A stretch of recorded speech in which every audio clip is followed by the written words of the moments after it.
Sa ilalim ng Republic Act 9262, maaaring makulong ang isang lalaking mananakit o mga abuso sa isang babae. Pero lingid po sa kaalaman ng marami, ilang lalaki rin ang nabibiktima ng karahasan mula sa kanilang misis o kinakasama, pero nililihim po ito sa takot na kutyain ng kapwa. Balita hatid ni Claire Delphine. Sa Skype lang nakausap ng GMA News ang 29 anyos na si Carlo na nasa malayong probinsya. Pumayag siyang humarap sa kamera habang ikinwento ang di umano'y karahasang naranasan sa kamay mismo ng kanyang dating asawa. Baka naliti ka lang na uwi, talagang medyo sigaw mura tapos papat sa yung remote. Also dati may yung sinasaka ko ng boyfriend tapos nakusigaw ko niya lang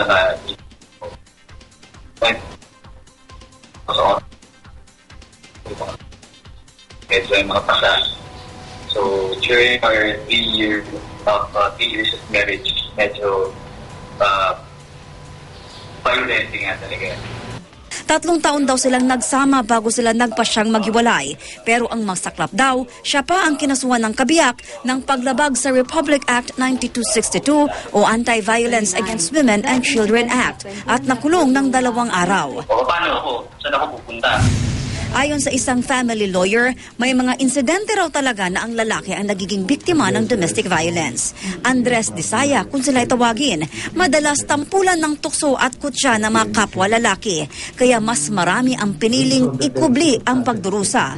Tuloy naging lingid sa madla ang kanilang sitwasyon. Giit ni Atty. Duano, mahalaga raw na magkaroon din ng katumbas na RA 9262 para sa mga lalaki. Sa batas kasing ito, maaring makulong ang mga lalaking sinasaktan ang mga babae at kabataan.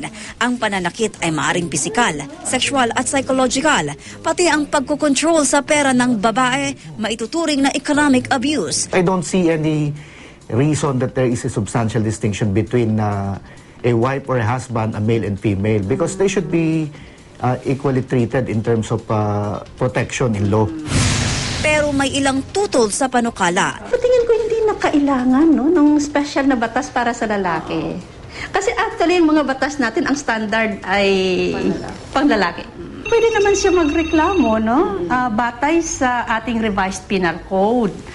Kasi meron naman doon kaso ng slight physical injuries, grave physical injuries.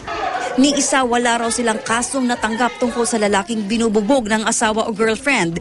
Pero ang mga babaeng sinasaktan ng lalaki na natiling malawak daw kahit may batas na para sa kanilang proteksyon. Sa pagbabago ng panahon ay nagbabago rin daw ang mga dating nakagawian. Ang kulturang machismo at ang pananaw na ang babae ay weaker sex ay maaring di na raw totoo sa ngayon. Pero kung magkakaroon man ng batas kay tulad ng RA 9262 para sa umano'y battered husbands ay magdedepende raw sa kanila kung sila'y magiging man enough para lumabas at ipaglaban ang kanilang karapatan. Claire Delphine, GMA News.